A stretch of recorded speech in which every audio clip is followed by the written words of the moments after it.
Seorang pemimpin dunia dengan kekuatan besar tiba-tiba menemukan sebuah ruang bawah tanah misterius di Derbent yang berisi makam 40 sahabat Nabi Muhammad, para penyebar Islam pertama ke Kaukasia. Penemuan itu mengguncang hatinya hingga Vladimir Putin, Presiden Rusia, memutuskan untuk memeluk Islam. Keputusannya mengubah Rusia secara dramatis. Ia mengusir pendeta yang menolak masuk Islam dan memerintahkan penghancuran patung-patung Yesus, meninggalkan gereja-gereja dalam ketakutan. Musim panas belum benar-benar datang ketika sekelompok arkeolog yang bekerja di kawasan Derbent, Dagestan, menemukan sesuatu yang tak biasa. Mereka tengah melakukan penggalian lanjutan di area pemakaman kuno Kirkliar, sebuah situs yang selama ini hanya dianggap sebagai pemakaman biasa bagi warga Muslim lokal. Namun, di balik tanah yang mereka gali, tersembunyi ruang bawah tanah yang tidak tercatat dalam dokumen sejarah Rusia manapun. Berita penemuan ini dengan cepat sampai ke telinga Vladimir Putin.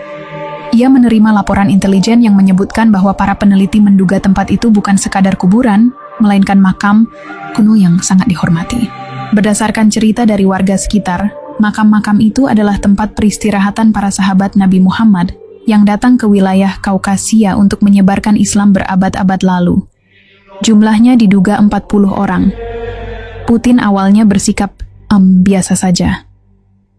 Ia menganggapnya sekadar laporan arkeologi biasa, tidak lebih menarik dibanding laporan ekonomi yang ia baca tiap pagi. Tapi yang membuatnya sedikit terganggu adalah satu bagian dalam laporan tersebut. Ruang bawah tanah itu tidak pernah ditemukan sebelumnya, seolah sengaja disembunyikan oleh sejarah. Dan yang lebih aneh lagi, saat dibuka, ruangan itu tetap kering dan harum, padahal telah terkubur selama berabad-abad. Presiden Rusia itu kemudian memutuskan untuk mengirim tim khusus ke lokasi. Ia tidak ingin hanya mendapat laporan sepihak. Tanpa banyak publikasi, ia meminta salah satu penasihat kepercayaannya mengawasi proses penggalian lanjutan. Mereka merekam segalanya. Apa yang ditemukan membuat Putin terdiam. Video yang dikirim kepadanya memperlihatkan kondisi ruang bawah tanah itu sangat berbeda dari kuburan biasa. Di dalamnya terdapat 40 nisan berbentuk sederhana, tak ada tanda salib, tak ada ornamen mewah.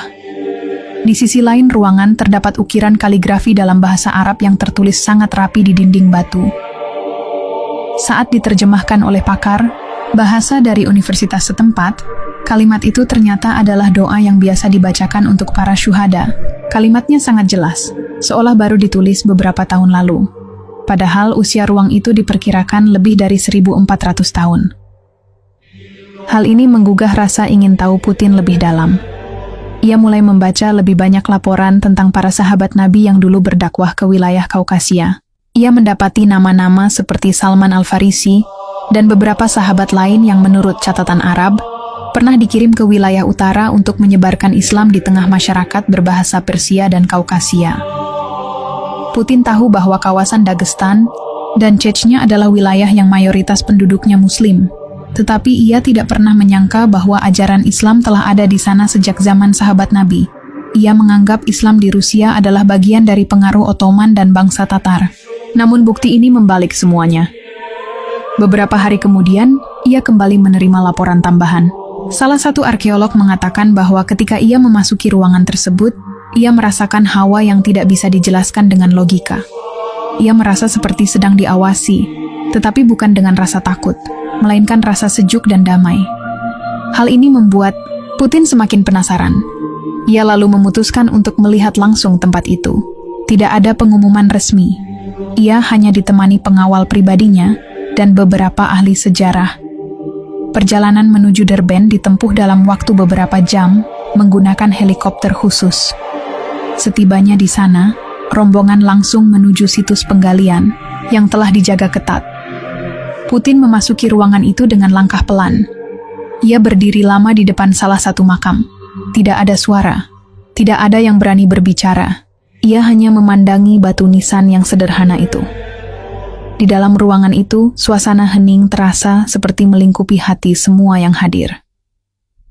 Putin berdiri di sana selama hampir 20 menit tanpa berkata sepatah kata pun. Ia tampak menahan sesuatu